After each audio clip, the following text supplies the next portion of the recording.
ತಮ್ಮ. ಓಂ ಶಾಂತಿ. ಈ ಕಣ್ಣುಗಳಿಂದ ಏನೆಲ್ಲವನ್ನು ನೋಡುತ್ತೀರೋ ಅದೆಲ್ಲವೂ ಸಮಾಪ್ತಿಯಾಗಲಿದೆ. ಆದ್ದರಿಂದ ಇದರೊಂದಿಗೆ ಬೇಅದ್ದಿನ ವೈರಾಗ್ಯವಿರಬೇಕು. ತಂದೆ ನಮಗಾಗಿ ಹೊಸ ಪ್ರಪಂಚವನ್ನು ಸ್ಥಾಪಿಸ್ತಾ ಇದ್ದರಂತೆ ತಮ್ಮ. ಅವಮಾನ ಮಾಡುವವರ ಎದುರು ಮೌನ ವಹಿಸಿ. ನೀವು ಸಾಧಿಸಲು ಬೇಕಾದ ಪ್ರಯತ್ನದ ಕಡೆ ಜ್ಞಾನ ವಹಿಸಿ. ಗೆಲುವು ನಮ್ಮದಾಗತ್ತಂತೆ ತಮ್ಮ. ಓಂ ಶಾಂತಿ ಅಣ್ಣ. ಅಣ್ಣ, ಬಾಬಾ ಹೇಳ್ತಿದ್ದಾರೆ, ಯಾವಾಗ ನೀವು ಶಾಂತಿಯಲ್ಲಿ ಕುಳಿತುಕೊಳ್ಳುತ್ತೀರೋ ಆಗ ಶಾಂತಿಧಾಮವನ್ನು ನೆನಪು ಮಾಡ್ತೀರಿ. ನಿಮಗೆ ತಿಳಿದಿದೆ, ಶಾಂತಿ ಎಂದರೆ ಜೀವಿಸಿದ್ದಂತೆಯೇ ಸಾಯುವುದು. ಇಲ್ಲಿ ತಂದೆಯು ನಿಮಗೆ ಸದ್ಗುರುವಿನ ರೂಪದಲ್ಲಿ ಶಾಂತಿಯಲ್ಲಿರುವುದನ್ನು ಕಲಿಸುತ್ತಾರೆ. ನೀವು ಶಾಂತಿಯಲ್ಲಿದ್ದು ತಮ್ಮ ವಿಕರ್ಮವನ್ನು ಭಸ್ಮ ಮಾಡಿಕೊಳ್ಳುತ್ತೀರಿ. ನಿಮಗೆ ಜ್ಞಾನವಿದೆ, ಈಗ ಮನೆಗೆ ಹೋಗಬೇಕು. ಅನ್ಯ ಸತ್ಸಂಗಗಳಲ್ಲಿ ಶಾಂತಿಯಲ್ಲಿ ಕುಳಿತುಕೊಳ್ಳುತ್ತಾರೆ, ಆದರೆ ಅವರಿಗೆ ಶಾಂತಿಧಾಮ ಜ್ಞಾನವಿಲ್ಲ. ಓಂ ಶಾಂತಿ. ಮಧುರಾತಿ ಮಧುರ ಅಗಲಿ ಹೋಗಿ ಮರಳಿ ಸಿಕ್ಕಿದ ಆತ್ಮಿಕ ಮಕ್ಕಳ ಪ್ರತಿ ಶಿವ ತಂದೆ ತಿಳಿಸ್ತಾರೆ. ಗೀತೆಯಲ್ಲಿ ಕೃಷ್ಣನು ತಿಳಿಸಿದನು ಎಂದು ಇದೆ, ಆದರೆ ತಿಳಿಸಿದ್ದು ಶಿವ ತಂದೆ. ಕೃಷ್ಣನಿಗೆ ತಂದೆ ಎಂದು ಹೇಳಲು ಸಾಧ್ಯವಿಲ್ಲ. ಭಾರತವಾಸಿಗಳಿಗೆ ತಿಳಿದಿದೆ, ತಂದೆಯರು ಇಬ್ಬರಿರುತ್ತಾರೆ, ಲೌಕಿಕ ಮತ್ತು ಪಾರಲೌಕಿಕ. ಪಾರಲೌಕಿಕ ತಂದೆಗೆ ಪರಮಪಿತ ಪರಮಾತ್ಮ ಎಂದು ಹೇಳಲಾಗುತ್ತೆ, ಲೌಕಿಕ ತಂದೆಗೆ ಪರಂಪಿತ ಎಂದು ಹೇಳುವುದಿಲ್ಲ. ತಂದೆಯು ಬರುವುದೇ ಮಾಯೆಯ ಮೇಲೆ ವಿಜಯವನ್ನು ಪ್ರಾಪ್ತಿ ಮಾಡಿಸಲು. ಆದರೆ ಹುಡುಗಾಟಿಕೆಯಿಂದ ತಂದೆಯನ್ನು ನೆನಪು ಮಾಡುವುದಿಲ್ಲ. ಇಲ್ಲಂತೂ ಒಬ್ಬ ತಂದೆಯನ್ನೇ ನೆನಪು ಮಾಡಬೇಕಾಗಿದೆ. ಭಕ್ತಿ ಮಾರ್ಗದಲ್ಲಿಯೂ ಸಹ ಬಹಳ ಅಲೆಯುತ್ತಾರೆ. ಯಾರಿಗೆ ತಲೆಬಾಗಿಸುತ್ತಾರೆಯೋ ಅವರನ್ನೇ ಅರಿತುಕೊಂಡಿಲ್ಲ. ತಂದೆ ಬಂದು ಅಲೆದಾಡುವುದರಿಂದ ಬಿಡಿಸುತ್ತಾರೆ. ಜ್ಞಾನದಿಂದ ದಿನ ಅರ್ಥಾತ್ ಸತ್ಯಯುಗ ತ್ರೇತ. ಭಕ್ತಿ ಎಂದರೆ ರಾತ್ರಿ ದ್ವಾಪರ ಕಲಿಯುಗ. ಇದು ಇಡೀ ನಾಟಕದ ಅವಧಿಯಾಗಿದೆ. ಅರ್ಧ ಸಮಯ ದಿನ, ಅರ್ಧ ಸಮಯ ರಾತ್ರಿ. ಪ್ರಜಾಪಿತ ಬ್ರಹ್ಮ ಕುಮಾರ ಕುಮಾರಿಯರ ದಿನ ಮತ್ತು ರಾತ್ರಿಯಾಗಿದೆ. ಇದು ಬೇಅದ್ದಿನ ಮಾತಾಗಿದೆ. ಬೇಅದ್ದಿನ ತಂದೆಯು ಸಂಗಮದಲ್ಲಿ ಬರ್ತಾರೆ. ಆ ಕಾರಣ ಶಿವರಾತ್ರಿ ಎಂದು ಹೇಳಲಾಗತ್ತೆ. ಯಾವುದಕ್ಕೆ ಶಿವರಾತ್ರಿ ಅಂತ ಹೇಳಲಾಗತ್ತೆ ಎಂಬುದನ್ನು ಮನುಷ್ಯರು ತಿಳ್ಕೊಂಡಿಲ್ಲ. ನಿಮ್ಮ ವಿನಃ ಯಾರೊಬ್ಬರೂ ಸಹ ಶಿವರಾತ್ರಿಯ ಮಹಿಮೆಯನ್ನು ಅರಿತುಕೊಂಡಿಲ್ಲ. ಏಕೆಂದರೆ ಇದು ನಡುವಿನ ಸಮಯವಾಗಿದೆ. ರಾತ್ರಿಯು ಮುಕ್ತಾಯವಾಗಿ ದಿನ ಪ್ರಾರಂಭವಾಗುತ್ತದೆ. ಇದಕ್ಕೆ ಪುರುಷೋತ್ತಮ ಸಂಗಮ ಯುಗ ಅಂತ ಹೇಳಲಾಗತ್ತೆ. ಇದು ಹಳೆಯ ಪ್ರಪಂಚ ಮತ್ತು ಹೊಸ ಪ್ರಪಂಚದ ನಡುವಿನ ಸಮಯ. ತಂದೆ ಪುರುಷೋತ್ತಮ ಸಂಗಮ ಯುಗ ಬರುತ್ತಾರೆ, ಯುಗದಲ್ಲಿ ಬರೋದಿಲ್ಲ. ಸತ್ಯ ತ್ರೇತ ಸಂಗಮವನ್ನು ಸಹ ಸಂಗಮ ಯುಗವೆಂದು ಹೇಳ್ತಾರೆ. ಆದರೆ ಇದು ತಪ್ಪಾಗಿದೆ ಅಂತ ಬಾಬಾ ಹೇಳ್ತಾರೆ ತಮ್ಮ. ಮಾನವನು ಜೀವನದಲ್ಲಿ ಮೇಲೆ ಬರಲು ಯಾವ ಪದವಿ ಅವಶ್ಯಕತೆ ಇಲ್ಲ. ಒಳ್ಳೆಯ ಮಾತು, ಒಳ್ಳೆಯ ವಿಚಾರ, ನಿರ್ಮಲ ಹೃದಯ ಮನುಷ್ಯನನ್ನು ಉನ್ನತ ಸ್ಥಾನಕ್ಕೆ ಏರಿಸುತ್ತಂತೆ ತಮ್ಮ. ಅಣ್ಣ, ಬಾಬಾ ಹೇಳ್ತಾರೆ, ಪತಿತ ಪಾವನರೆಂಬ ಹೆಸರು ಶಿವ ತಂದೆಯದ್ದಾಗಿದೆ. ಅವರು ಇಲ್ಲಿಯೇ ಬರುತ್ತಾರೆ. ಯಾವಾಗ ನಾಟಕದ ಅನುಸಾರ ಎಲ್ಲರೂ ಪೂರ್ಣ ಪತಿತರಾಗಿ ಬಿಡುತ್ತಾರೆಯೋ ಆಗ ತಂದೆಯು ಬರುತ್ತಾರೆ. ಮೊಟ್ಟ ಮೊದಲು ಮಕ್ಕಳಿಗೆ ತಂದೆ ತಿಳಿಸ್ತಾರೆ, ನನ್ನನ್ನು ನೆನಪು ಮಾಡಿ. ಪತಿತ ಪಾವನರೆಂದು ನೀವು ಹೇಳುತ್ತೀರಿ ಅಲ್ಲವೇ? ಆತ್ಮಿಕ ತಂದೆಗೆ ಪತಿತ ಪಾವನ ಎಂದು ಹೇಳಲಾಗುತ್ತೆ. ಹೇ ಭಗವಂತನೇ ಅಥವಾ ಹೇ ತಂದೆಯೇ ಎಂದು ಹೇಳುತ್ತಾರೆ. ಆದರೆ ಯಾರಿಗೂ ಪರಿಚಯವಿಲ್ಲ. ಈಗ ನೀವು ಸಂಗಮವಾಸಿಯಾಗಿದ್ದೀರಿ, ಪರಿಚಯ ಸಿಕ್ಕಿದೆ.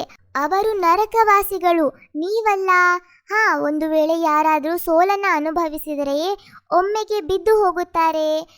ಮಾಡಿಕೊಂಡಿರುವ ಸಂಪಾದನೆ ನಷ್ಟವಾಗುತ್ತೆ. ಮೊದಲ ಮಾತು ಪತಿತರಿಂದ ಪಾವನರಾಗುವುದಾಗಿದೆ. ಇದು ವಿಕಾರಿ ಪ್ರಪಂಚವಾಗಿದೆ, ಅದು ನಿರ್ವಿಕಾರಿ ಹೊಸ ಪ್ರಪಂಚವಾಗಿದೆ. ಅಲ್ಲಿ ದೇವತೆಗಳು ರಾಜ್ಯ ಮಾಡುತ್ತಾರೆ. ಈಗ ನೀವು ಮಕ್ಕಳಿಗೆ ತಿಳಿದಿದೆ, ಮೊಟ್ಟ ಮೊದಲು ದೇವತೆಗಳೇ ಎಲ್ಲಕ್ಕಿಂತ ಹೆಚ್ಚಿನ ಜನ್ಮಗಳನ್ನು ತೆಗೆದುಕೊಳ್ತಾರೆ. ಅದರಲ್ಲಿಯೂ ಯಾರು ಮೊಟ್ಟ ಮೊದಲು ಸೂರ್ಯವಂಶೀಯರು ಅವರು ಮೊದಲು ಬರ್ತಾರೆ. 21 ಪೀಳಿಗೆಗಳ ಆಸ್ತಿಯನ್ನು ಪಡೆಯುತ್ತಾರೆ. ದೇಹಾಭಿಮಾನಿ ಆಗುವುದರಿಂದ ಮಾಯೆಯ ಏಟು ಬೀಳುತ್ತದೆ. ಯಾರು ಕಾಮಿ ಆಗಿರುತ್ತಾರೆಯೋ ಅವರಿಗಾಗಿ ಬಹಳ ಕಠಿಣ ಶಬ್ದಗಳನ್ನು ಹೇಳಲಾಗುತ್ತದೆ. ಇದು ರಾವಣನ ರಾಜ್ಯವಾಗಿದೆ. ಇಲ್ಲಿಯೂ ಪಾವನರಾಗಿ ಎಂದು ತಿಳಿಸಲಾಗಿದೆ, ಆದರೆ ಆಗೋದೇ ಇಲ್ಲ. ಮಕ್ಕಳೇ, ವಿಕಾರಗಳಲ್ಲಿ ಹೋಗಬೇಡಿ, ಮುಖ ಕಪ್ಪು ಮಾಡಿಕೊಳ್ಳಬೇಡಿ. ಆದರೂ ಸಹ ಬಾಬಾ ಮಾಯೆಯು ಸೋಲಿಸಿ ಬಿಟ್ಟಿತು, ಅರ್ಥಾತ್ ಮುಖ ಕಪ್ಪು ಮಾಡಿಕೊಂಡೆವು ಎಂದು ಬರೆಯುತ್ತಾರೆ. ಶ್ಯಾಮ ಮತ್ತು ಸುಂದರ ಅಲ್ಲವೇ? ವಿಕಾರಗಳು ಕಪ್ಪಾಗಿಯೂ ಮತ್ತು ನಿರ್ವಿಕಾರಿಗಳು ಸುಂದರವಾಗಿರುತ್ತಾರೆ. ಶ್ಯಾಮ ಸುಂದರನ ಅರ್ಥವನ್ನು ನಿಮ್ಮ ವಿನಃ ಪ್ರಪಂಚದಲ್ಲಿ ಯಾರೂ ತಿಳಿದಿಲ್ಲ. ಕೃಷ್ಣನಿಗೂ ಶ್ಯಾಮ ಸುಂದರನೆಂದು ಕರೆಯುತ್ತಾರೆ. ತಂದೆಯು ಅವರದ್ದೇ ಹೆಸರಿನ ಅರ್ಥವನ್ನು ತಿಳಿಸ್ತಾರೆ. ಕೃಷ್ಣನು ಸ್ವರ್ಗದ ಮೊದಲನೇ ರಾಜಕುಮಾರನಾಗಿದ್ದನು. ಸೌಂದರ್ಯದಲ್ಲಿ ನಂಬರ್ 1 ಕೃಷ್ಣನೇ ಪಾಸ್ ಆಗುತ್ತಾನೆ. ನಂತರ ಪುನರ್ಜನ್ಮಗಳನ್ನು ತೆಗೆದುಕೊಳ್ಳುತ್ತಾ ಇಳಿಯುತ್ತಾ ಕಪ್ಪಾಗಿ ಬಿಡ್ತಾರೆ. ಆ ಕಾರಣ ಶ್ಯಾಮ ಸುಂದರನೆಂದು ಹೆಸರು ಇಡಲಾಗಿದೆ. ಇದರ ಅರ್ಥವನ್ನು ತಂದೆ ತಿಳಿಸ್ತಾರೆ. ತಂದೆ ಅಂತೂ ಸದಾ ಸುಂದರರಾಗಿದ್ದರೆ ತಮ್ಮ ಕಂಡದ್ದನ್ನು ಬಯಸುವುದೇ ತಪ್ಪು. ಬಯಸಿದ್ದು ಸಿಗದಾಗ ಉಂಟಾಗುವುದೇ ಕ್ರೋಧ. ದೊರೆತರೂ ಇನ್ನಷ್ಟು ಬೇಕೆಂಬುದೇ ಲೋಭ. ಇನ್ನಷ್ಟು ದೊರೆತಾಗ ಕೈಬಿಟ್ಟು ಹೋಗಬಾರದೆಂಬುದೇ ಮೋಹ. ಕೈಬಿಟ್ಟು ಹೋಗದೆ ತನ್ನಲ್ಲಿಯೇ ಉಳಿದಾಗ ತನ್ನ ಬಳಿ ಮಾತ್ರ ಇದೆ ಎಂಬ ಜಂಬವೇ ಮದ. ತನ್ನಲ್ಲಿರುವುದು ಬೇರೊಬ್ಬನಲ್ಲಿ ಇದೆ ಎಂದು ತಿಳಿದು ಬಂದಾಗ ಉಂಟಾಗುವುದೇ ಮತ್ಸರವಂತೆ ತಮ್ಮ. ಅಣ್ಣ, ಬಾಬಾ ಹೇಳ್ತಿದ್ದಾರೆ, ಮಕ್ಕಳು ಈಗ ತ್ರಿಮೂರ್ತಿ ಶಿವನ ಮುಂದೆ ಕುಳಿತಿದ್ದೀರಿ. ನೀವು ವಿಜಯವನ್ನು ಪಡೆಯುತ್ತೀರಿ. ವಾಸ್ತವದಲ್ಲಿ ನಿಮ್ಮ ಈ ತ್ರಿಮೂರ್ತಿ ಚಿತ್ರವು ಕವಚವಾಗಿದೆ. ನೀವು ಬ್ರಾಹ್ಮಣರ ಈ ಕುಲವು ಎಲ್ಲದಕ್ಕಿಂತ ಶ್ರೇಷ್ಠವಾಗಿದೆ, ಶಿಖೆಯಾಗಿದೆ. ರಾಜಧಾನಿಯು ಸ್ಥಾಪನೆಯಾಗುತ್ತಿದೆ. ಈ ಕವಚವನ್ನು ನೀವು ಬ್ರಾಹ್ಮಣರೇ ತಿಳಿದುಕೊಂಡಿದ್ದೀರಿ. ಶಿವ ತಂದೆಯು ನಿಮಗೆ ದೇವಿ ದೇವತೆಗಳನ್ನಾಗಿ ಮಾಡಲು ಬ್ರಹ್ಮರವರ ಮೂಲಕ ಓದಿಸುತ್ತಾರೆ. ವಿನಾಶವಂತೂ ಅವಶ್ಯವಾಗಿ ಆಗಲಿದೆ. ಪ್ರಪಂಚವು ತಮೋ ಪ್ರಧಾನ ಆಗುವ ಕಾರಣ ಪ್ರಾಕೃತಿಕ ವಿಕೋಪಗಳು ಸಹ ಸಹಯೋಗ ಕೊಡುತ್ತೆ. ಬುದ್ಧಿಯಿಂದ ಎಷ್ಟೊಂದು ಸಂಶೋಧನೆ ಮಾಡುತ್ತಾ ಇರುತ್ತಾರೆ. ವಾಸ್ತವದಲ್ಲಿ ಹೊಟ್ಟೆಯಿಂದಂತೂ ಒನಕೆ ಬರುವುದಿಲ್ಲ. ಒಂದು ವೇಳೆ ಬಂದಿದ್ದು ಈ ವಿಜ್ಞಾನದ ಪ್ರಗತಿಯಿಂದ ಇಡೀ ಕುಲವನ್ನೇ ಸಮಾಪ್ತಿ ಮಾಡುತ್ತಾರೆ. ಮಕ್ಕಳಿಗೆ ತಿಳಿಸಲಾಗಿದೆ, ಸರ್ವಶ್ರೇಷ್ಠ ಶಿವ ತಂದೆಯೇ ಆಗಿದ್ದಾರೆ. ಪೂಜೆಯೂ ಸಹ ಒಬ್ಬ ಶಿವ ತಂದೆ ಮತ್ತು ದೇವತೆಗಳನ್ನೇ ಮಾಡಬೇಕು. ಬ್ರಾಹ್ಮಣ ಪೂಜೆಯಾಗಲು ಸಾಧ್ಯವಿಲ್ಲ. ಯಾಕೆಂದ್ರೆ ನಿಮ್ಮ ಆತ್ಮವು ಭಲೆ ಪವಿತ್ರವಾಗಿದೆ, ಆದರೆ ಶರೀರ ಪವಿತ್ರವಾಗಿಲ್ಲ. ಆದ್ದರಿಂದ ಪೂಜೆಗೆ ಯೋಗ್ಯರಾಗಲು ಸಾಧ್ಯವಿಲ್ಲ.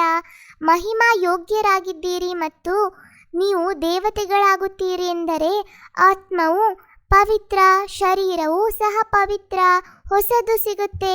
ನಾವು ಬ್ರಹ್ಮಮುಖ ವಂಶಾವಳಿ ಬ್ರಾಹ್ಮಣರಾಗಿದ್ದೀವಿ. ನಮ್ಮದು ಎಲ್ಲದಕ್ಕಿಂತ ಶ್ರೇಷ್ಠ ಕುಲ ಎಂದು ಸದಾ ಸ್ಮೃತಿ ಇರಬೇಕು. ಪವಿತ್ರರಾಗಬೇಕು, ಅನ್ಯರನ್ನು ಪವಿತ್ರರನ್ನಾಗಿ ಮಾಡಬೇಕಂತೆ ತಮ್ಮ. ಪತಿತ ಪಾವನ ತಂದೆಗೆ ಸಹಯೋಗಿಗಳಾಗಬೇಕು. ನೆನಪಿನಲ್ಲಿ ಎಂದೂ ಹುಡುಗಾಟಿಕೆ ಮಾಡಬಾರ್ದು. ದೇಹಾಭಿಮಾನದ ಕಾರಣವೇ ಮಾಯೆ ನೆನಪಿನಲ್ಲಿ ವಿಘ್ನಗಳನ್ನು ಹಾಕುತ್ತೆ. ಆ ಕಾರಣ ಮೊದಲು ದೇಹಾಭಿಮಾನವನ್ನು ಬಿಡಬೇಕು. ಯೋಗಾಗ್ನಿಯ ಮೂಲಕ ಪಾಪನಾಶ ಮಾಡಿಕೊಳ್ಬೇಕಂತೆ ತಮ್ಮ. ಅಣ್ಣ, ಬಾಬಾ ನಮಗೆಲ್ಲ ವರದಾನ ಕೊಡ್ತಿದ್ದಾರೆ. ಸಾಧನಗಳ ಪ್ರವೃತ್ತಿಯಲ್ಲಿರುತ್ತಾ ಕಮಲ ಪುಷ್ಪದ ಸಮಾನ ನ್ಯಾರ ಮತ್ತು ಪ್ಯಾರ ಆಗಿರುವಂತಹ ಬೇಹದಿನ ವೈರಾಗಿ ಭವ. ಸಾಧನ ಸಿಕ್ಕಿದರೆ ಅದನ್ನು ತುಂಬು ಹೃದಯದಿಂದ ಉಪಯೋಗಿಸಿ.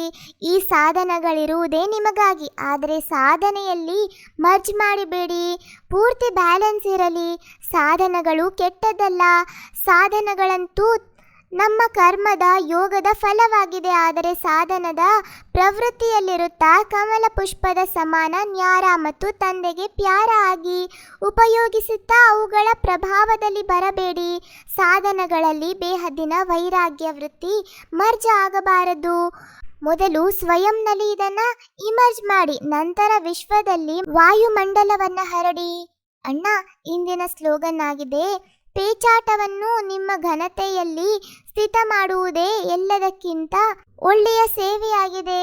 ನಿಮ್ಮೆಲ್ಲರಿಗೂ ಈ ಅಣ್ಣ ತಮ್ಮನ ಮುರುಳಿಯ ಕಾನ್ವರ್ಸೇಷನ್ ಇಷ್ಟ ಆಗಿದ್ರೆ ಲೈಕ್ ಮಾಡಿ, ಶೇರ್ ಮಾಡಿ, ಹಾಗೂ ಈ ಚಾನೆಲ್ನ ಸಬ್ಸ್ಕ್ರೈಬ್ ಆಗೋದನ್ನು ಮರಿಬೇಡಿ. ಓಂ ಶಾಂತಿ.